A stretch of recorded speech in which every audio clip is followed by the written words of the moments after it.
Von wo kommst du? I come to Iran.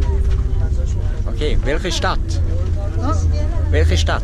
Shiraz? Shiraz, yeah. Okay. Meine Stadt ist Shiraz. Die schönste Stadt der Welt. Meine Stadt ist Shiraz. Shiraz ist Stadt.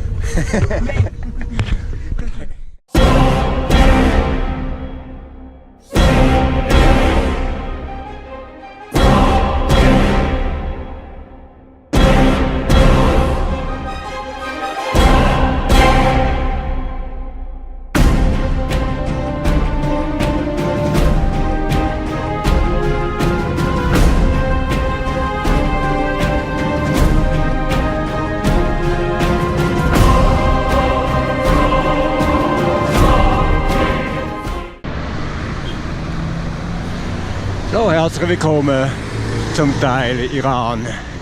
Da vorne ist mein Host. Dort konnte ich 3 Tage übernachten. Ja, jetzt sind wir mitten in Tabriz. Kurze Stückchen auf der Straße. Und jetzt soll es einsamer werden. Wie beim Gastgeber Sina. Für mich da raus.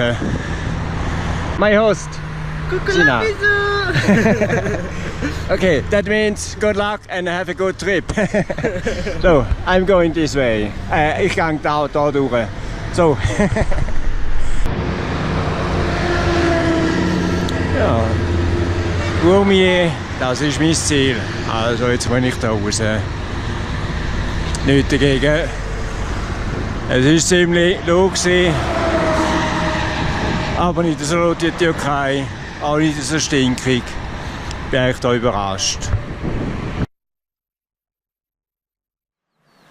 So, nochmal herzlich willkommen. Ich bin da jetzt Tabriz in Qom, der Großstadt. Jetzt bin ich da die Hauptstraße, die eigentlich auch 4-spurig ist, die man da im Hintergrund sieht. Ich bin jetzt hier angekommen. Ja, jetzt gehe ich dann Richtung Shiraz, respektive Isfahan, Shiraz, Bandar Abbas. Und von dort nehme ich die Fähre wieder Richtung Dubai. Gut, jetzt habe ich etwa 7 Tage gerechnet für das nächste Ziel, Etappenziel, Hamedan. Ja. Dort hat es anscheinend eine schöne Höhle, die ich da anschauen möchte. Oh, jetzt haben wir es da Tunnel. Ja, aber bis dorthin geht es 700 Kilometer, also gute 7-8 Tage. 7 Kilometer habe ich so einen breiten Fahrradstreifen. Und die Autos haben die Spur in eine Richtung. Ja, ich könnte mal eine 4-spurige Bahn machen und hätte das Geld ausgegangen, keine Ahnung. Landschaft. Die Cargos, flach, beide Seiten.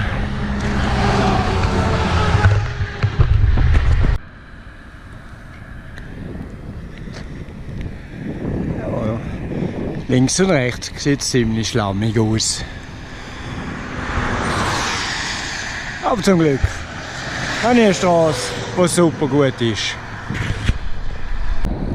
Guten Morgen.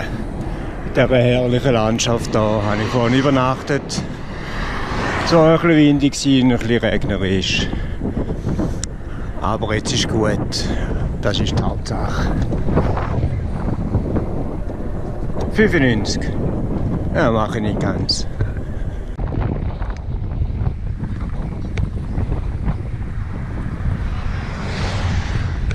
Die sieht man überall.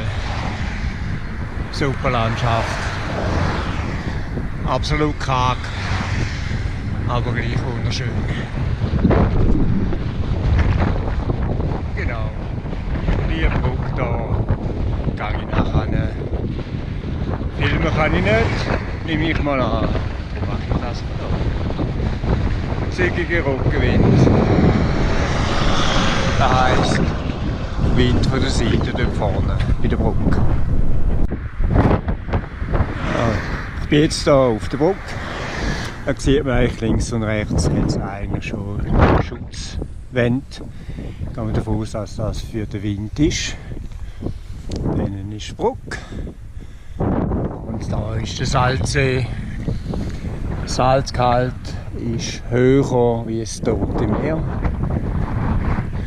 Ich hoffe, dass ich dann irgendwann später mal noch näher rangehen. Gelegenheit habe ich genug dazu. Die Straße führt eigentlich nachher neben dem Salzsee, ob er jetzt Wasser hat oder nicht, vorbei. Das Problem da, die haben zu wenig Wasser. Der Wasserstand geht immer retour, bis er ganz ausreichend ist.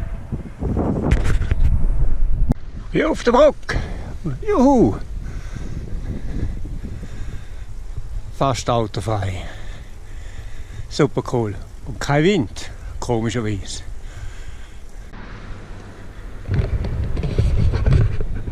Genau. So sieht es von hinten aus. Ich schaue jetzt nicht hinterher, wieder vorwärts schauen. Sehr eindrücklich.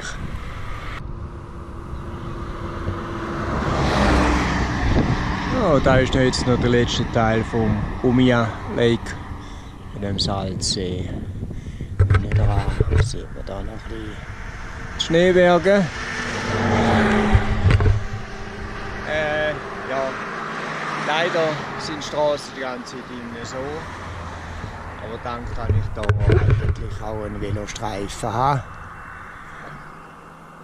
Geht das relativ gut. Und sie nehmen Rücksicht auf mich.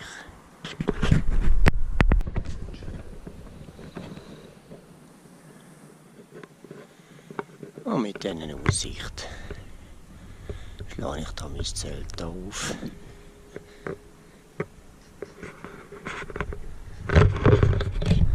Ja, und mache es wieder gemütlich. Schön warm. Und die Sonne ist zwar noch nicht ganz unten,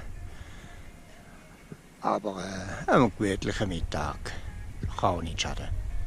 Ihr hört es mit Musik.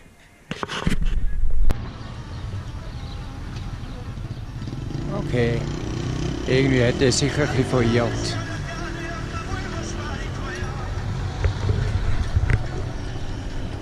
Da hinten sind seine toten Artgenossen. Also, meine Richtung geht da durch.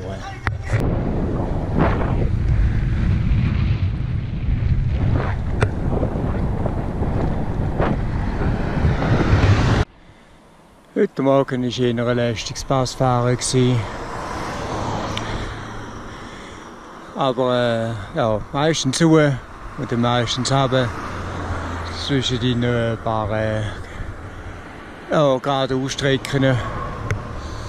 Aber wie ihr seht, das Panorama ist einmalig. Das ist jetzt etwa das typische Dorf, das man jetzt hier gesehen hat. Kleine Dörfchen sind alle etwa so aus.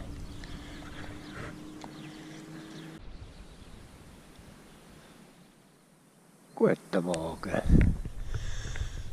Da bin ich jetzt schon über die Hälfte von der Strecke auf Hamadan. In der Regel habe ich eigentlich hier so übernachtet. In der freien Natur. Jetzt scheint die Sonne wieder. Gestern ist das Zelt aufgebaut, da hat es gewittert. Aber ja. Von der Landschaft her, von Tabriz, wo ich abgefahren bin, war eher flach. Salzsee, nebenzu kleine Hügel hatte es, aber der Weg ist mehr oder weniger geradeaus gegangen, links und rechts mehrheitlich Wasser. Als ich dann über den Damm gegangen bin, vom Umriasee, hat natürlich angefangen, nicht so extrem wie jetzt hier. Über ein bisschen Hügel hoch und Hügel runter, ein angenehmes Fahren. Und jetzt, so wie es aussieht, wird jetzt hier ein bisschen grösser. Nämlich ich gehe jetzt Richtung diese Seite hier, Richtung Süden. Hamedan, wo ich dann da übernachte für etwa 2 Tage. Von der Strecke her, es waren eigentlich auf der Hauptstraße gewesen.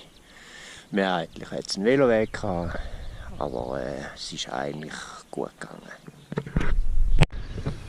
Von den Leuten her war es absolut genial gewesen. Ich war eigentlich überall hoch willkommen gewesen. Überall haben wir mir zugewunken. Eingeladen worden zum Tee, Kaffee, sogar zum Mittagessen. Mal etwas gratis geben, zusätzlich zu dem, was ich eingekauft habe. Oder einfach ein Glas als Dankeschön, dass ich auftaucht bin. Also die Leute sind sehr, sehr freundlich, hilfsbereit. Und da in dieser Gegend, wo ich jetzt hier vorne war, haben sie sogar behauptet, wir sagen das Kurdistan und jetzt Indien, respektive falsch. Iran natürlich, nicht Indien, Iran. Da haben wir jetzt gerade dort ein bisschen durcheinander gebracht, aber irgendwie behaupten wir immer noch, ja, Kurdistan, das ist ihr Land, wo ich denen auch gönnen tue.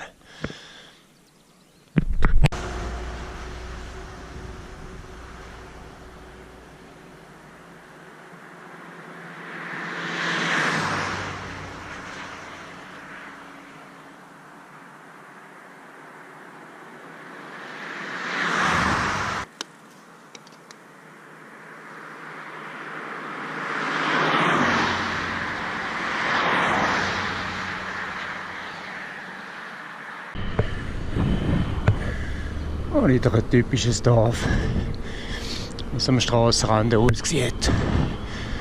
Jeder will überleben.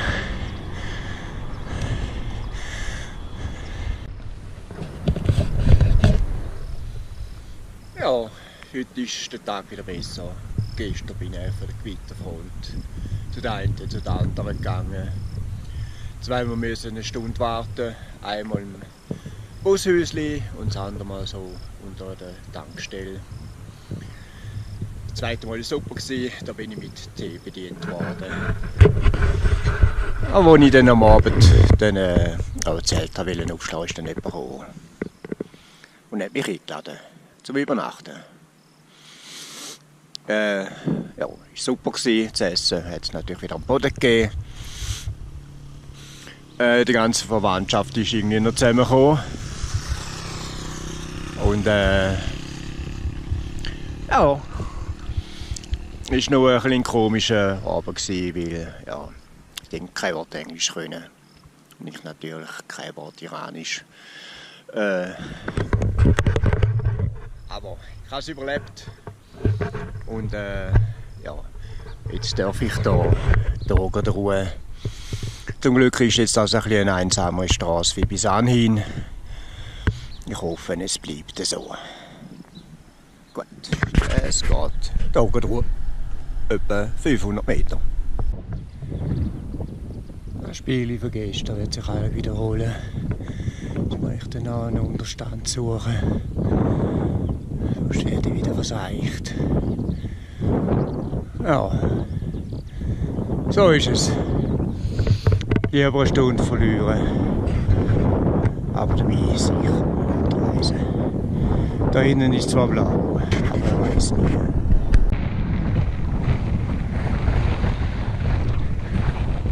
Das Gitter hat mich noch nicht eingeholt. Aber Blasen tut es halt immer noch.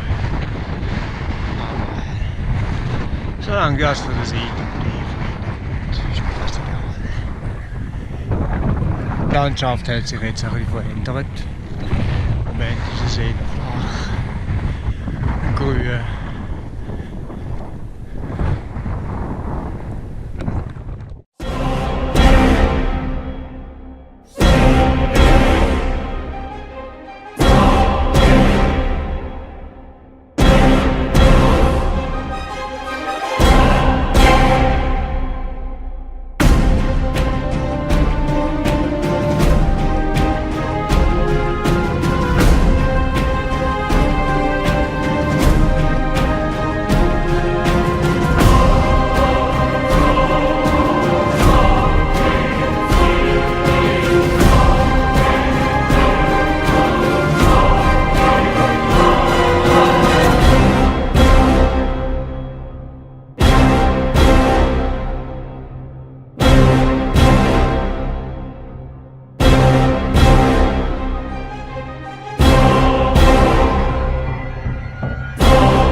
Ja, sind es schon wieder 4 Tage später.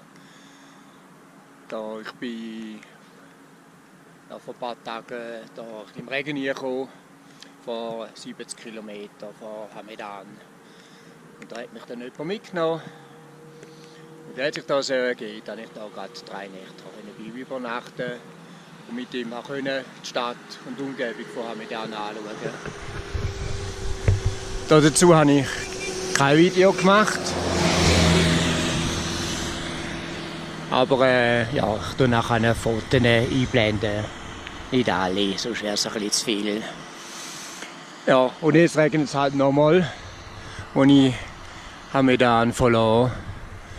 Jetzt bin ich da etwa 1,5 Stunden auf der Hauptstraße und jetzt geht es eigentlich da neben der Straße der Ruhe.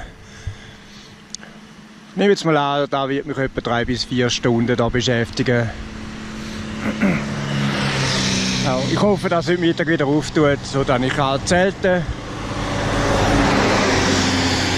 Ja.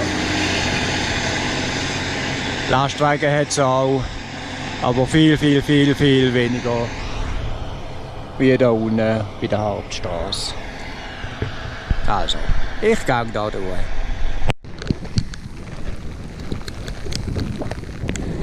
Auch das gehört zum Iran.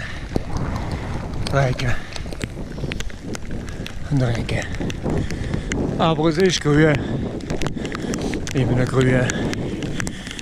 Wenn ich eigentlich im Vorhinein gar nicht gewusst habe, dass das Land so grün ist.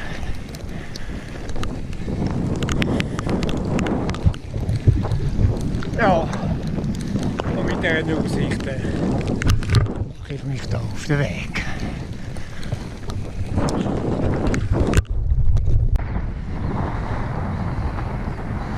Der Regen hat aufgehört, aber links und rechts sehen wir natürlich noch unsere Pfütze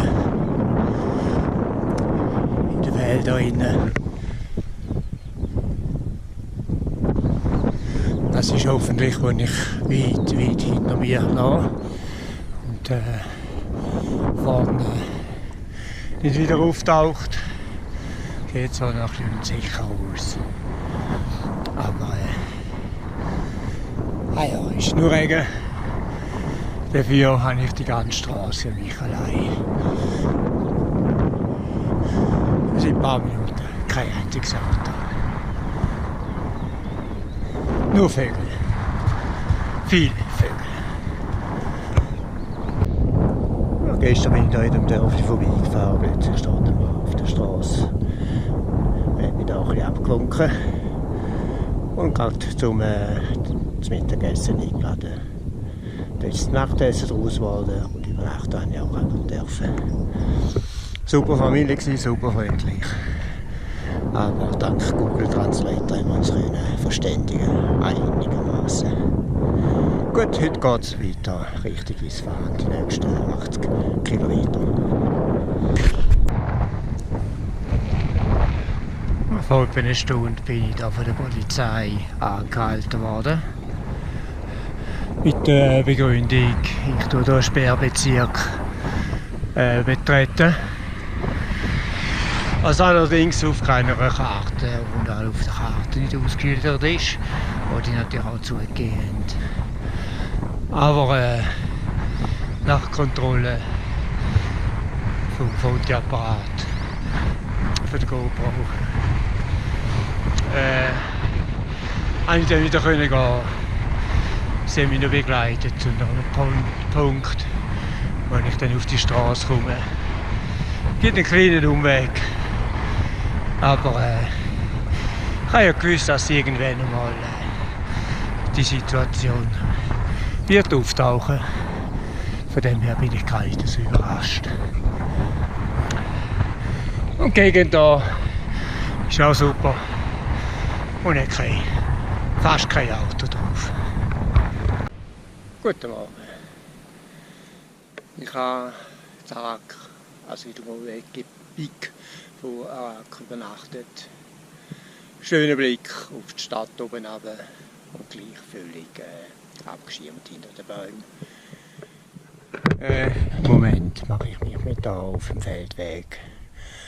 Da wieder zurück zu meiner Route, die habe ich recht grosszügig müssen umfahren wegen der Geheimnis vom Staat. Sage ich jetzt einmal. Und ich hoffe, dass ich im Laufe des Tages wieder auf dieser Route bin.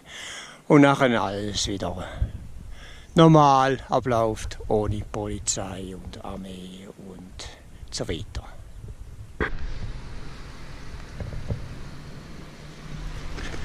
Ja, fast 24 Stunden später treffe ich wieder auf meine Route. Die Umfahrung war interessant gewesen, aber der Gegenwind, der ist schwer durchgesehen. Den hätte ich auch auf der anderen Route gehabt. Ja, guten Morgen. Ich habe jetzt vor kurzem verloren. Ja, als ich angekommen bin, hat es geregnet, also nichts wirklich Schönes. Aber ich habe nette Leute getroffen, eingeladen worden zum Essen. Und es ganz wüst war, habe ich dann in einem Hotel übernachtet mit einem günstigen Preis. Und heute Morgen, ja, so sieht es da innen aus. Aber in diese Richtung muss ich auf fast autoleere Straßen. Richtig cool, um da durchzufahren. Keine Ahnung, wie das Schloss heisst. Angeschrieben ist es nicht. Oder wenigstens nicht in der Sprache, die ich so verstehe. Ja. Gut, der Dreck ist auch da vorhanden. Links und rechts. Ja, ich gehe weiter.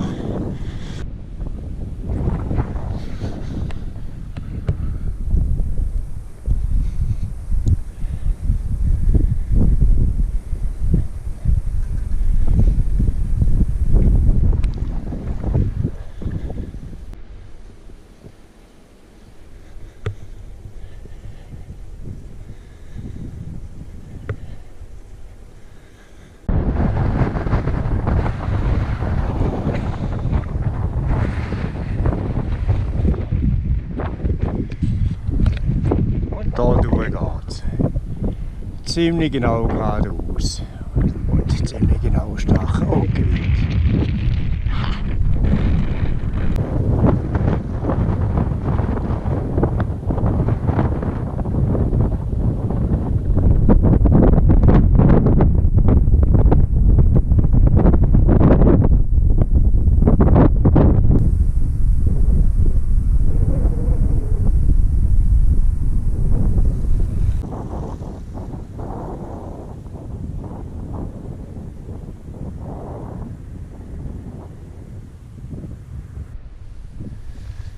Genau, dort unten habe ich die letzte Nacht übernachtet.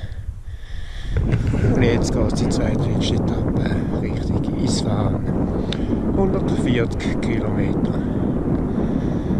Das Wetter ist gleich wie gestern.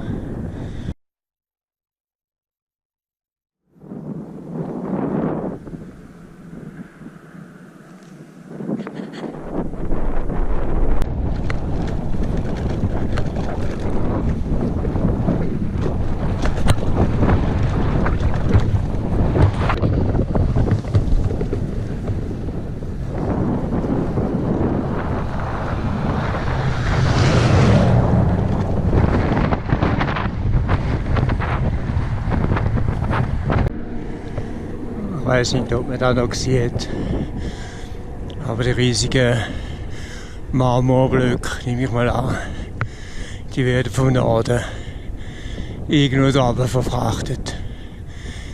Täglich ein paar Dutzend Lastwagen.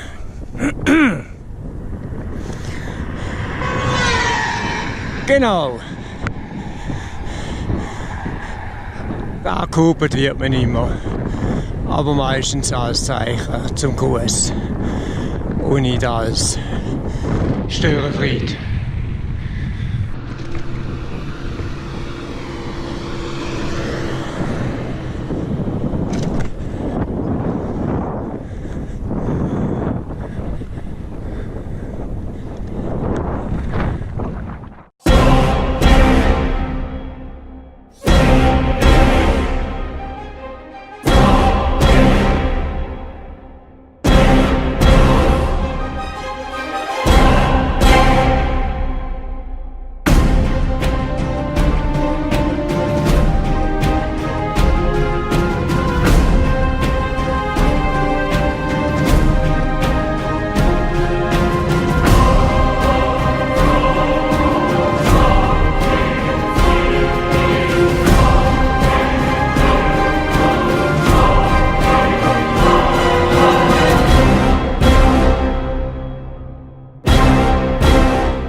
Guten Morgen.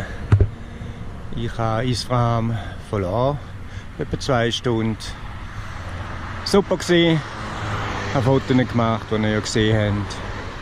Jetzt geht es Richtung Shiraz. Schätzungsweise etwa 8 Tage. Aber ja, dann nehme ich vorzu, je nachdem wie es geht, von der Hitze her und vom Wind. Gut, die Umgebung wird etwa so aussehen, wie es jetzt aussieht. Ein bisschen Hügel, Hügelleben. Bis auf 2500 Meter Ruhe. Ja, ich melde mich wieder.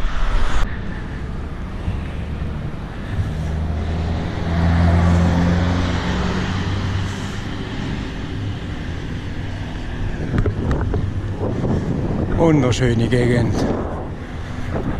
Und ein wunderbar dicker Radlerstreifen.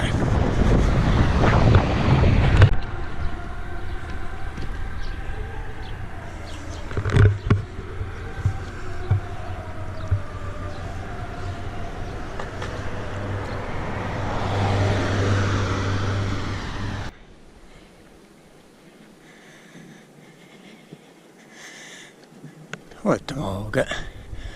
Wieder immer noch auf dem Weg nach Shiraz. Der 2. Tag. Auch gestern bin ich wieder eingeladen worden zum Übernachten. Super Städtchen gewesen. Aber den Namen habe ich schon wieder vergessen. Darum tue ich die Sonne einblenden. Jetzt geht es weiter. Mit dieser Aussicht. Ja, ich nehme an, sie wird mich da begleiten bis Shiraz hin. Und ihr seht, die Lastwagen machen einen grossen Bogen um mich. Kein Problem.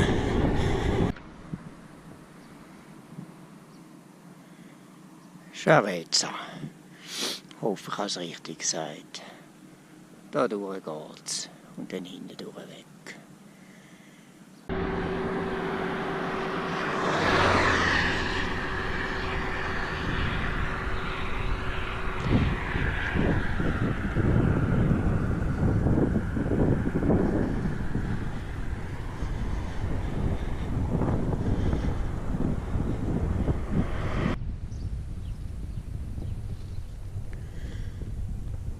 Ja, wieder ein neuer Tag.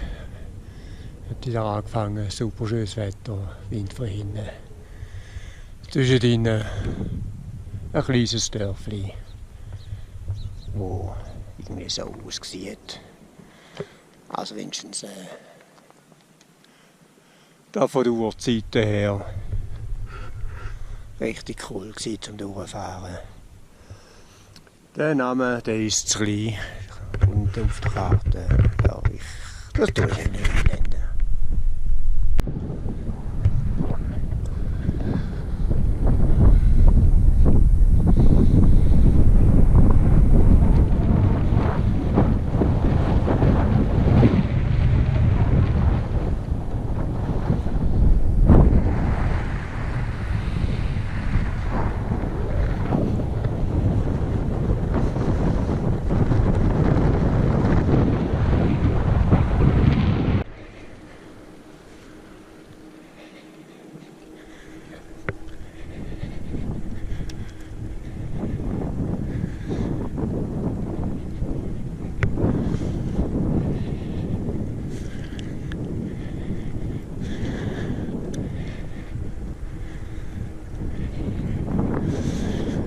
Einfach nur friedlich.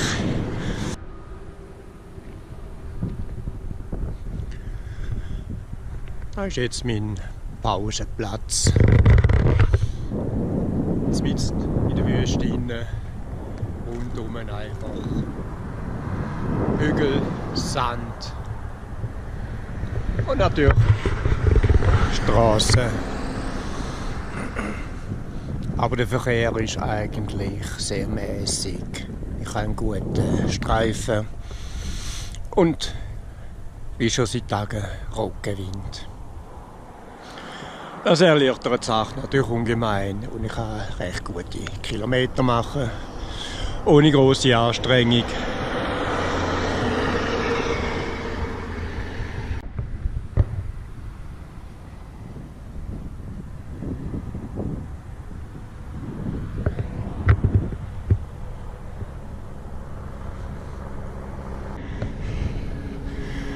Passhöhe erreicht. Keine Ahnung, was das heisst. 2552.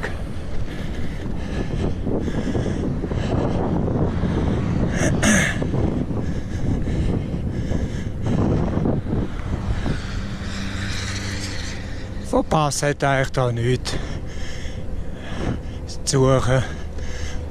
Kein Vergleich zur Schweiz.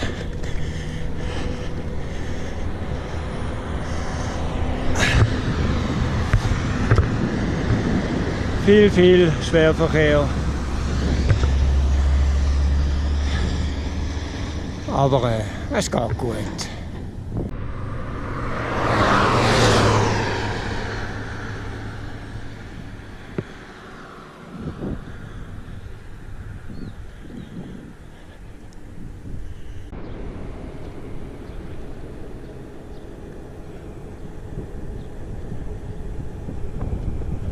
Safar.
Okay, da ist eine Heritage Site.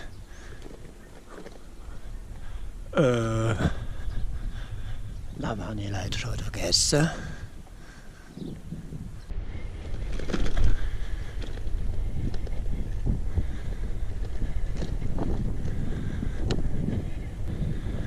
Okay, ich will jetzt nicht wissen, welches das Original ist. Und welches das nachgebaut worden ist.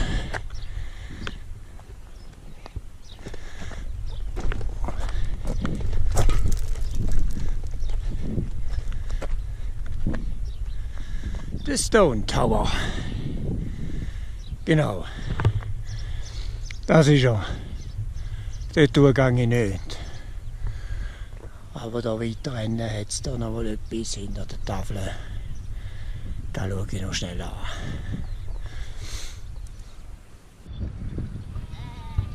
Da bin ich jetzt im Nomadendorf. Hinter der touristischen Attraktion.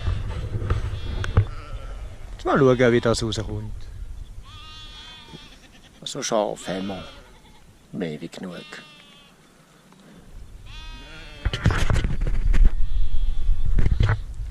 Und hier innen übernachten. Morgen sollten noch 10 Deutsche dazukommen, auch mit dem Velo. Mal schauen, wie sich das hier entwickelt. Die kommen von Richtung Shiraz. Vielleicht kann ich da noch Informationen zupfen.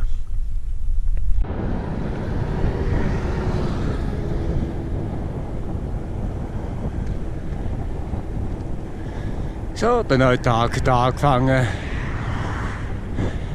Jetzt geht es Richtung Shiraz.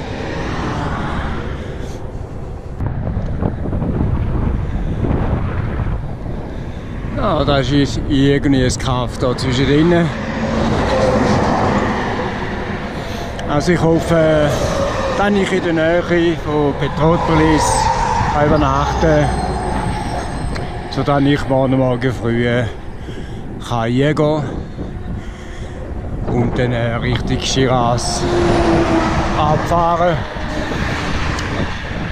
Ja, und ich hoffe, ich finde hier noch einen Host im Couchsurfing oder Warmschauer. Aber bis jetzt habe ich kein Internet gehabt. Macht es ein bisschen schwierig. Mein Handy ist deaktiviert worden, respektive die SIM-Karte. Ja, seit langem bin ich da mal wieder auf einer Landstraße. Nebenzu ist da die Hauptstraße, die doppelspurig geführte, getrennte Hauptstraße, wie es eigentlich da immer haben. Ja, macht gerade ein bisschen mehr Spass, ohne den grossen Schwerverkehr.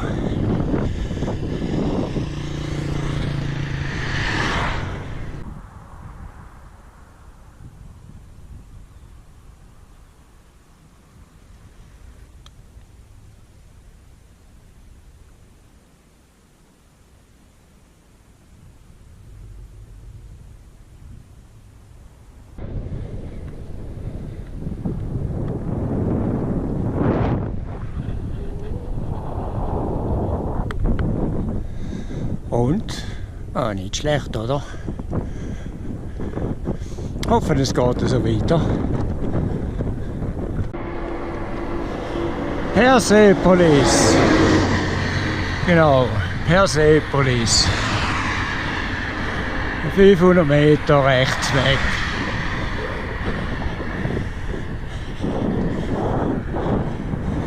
Und die Gegend sehr eindrücklich. So, jetzt suche ich einen Zeltplatz. Mach mich da mal schlau, wie das dort funktioniert. Ich gehe eigentlich noch rein. Anscheinend ist es bis um 6 Uhr offen. Und jetzt ist 4 Uhr. Gut, mal abgesehen vom TÜV. Auf der linken Seite.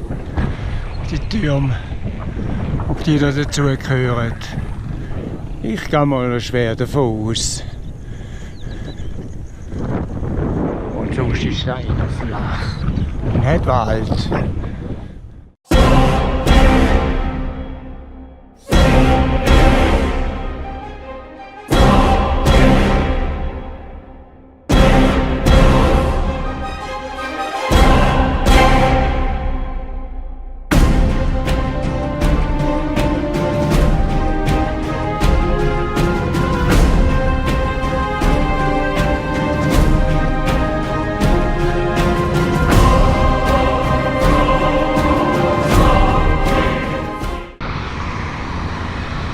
Shiraz ist erreicht. Das wäre jetzt eigentlich der Abschluss für meine Veloreise im Iran. Nach Shiraz nehme ich den Bus Richtung Bandar Abbas und dann fahre ich Richtung Dubai. Also das ist wenigstens mal der Plan. Gut, mal schauen, wie ich da mich durch den Verkehr durchschlängeln kann. Also ich melde mich noch mal irgendwann später. Oh. Ein Castle-Schloss haben sie auch noch. Gut, ich kämpfe mich weiterhin durch den Verkehr.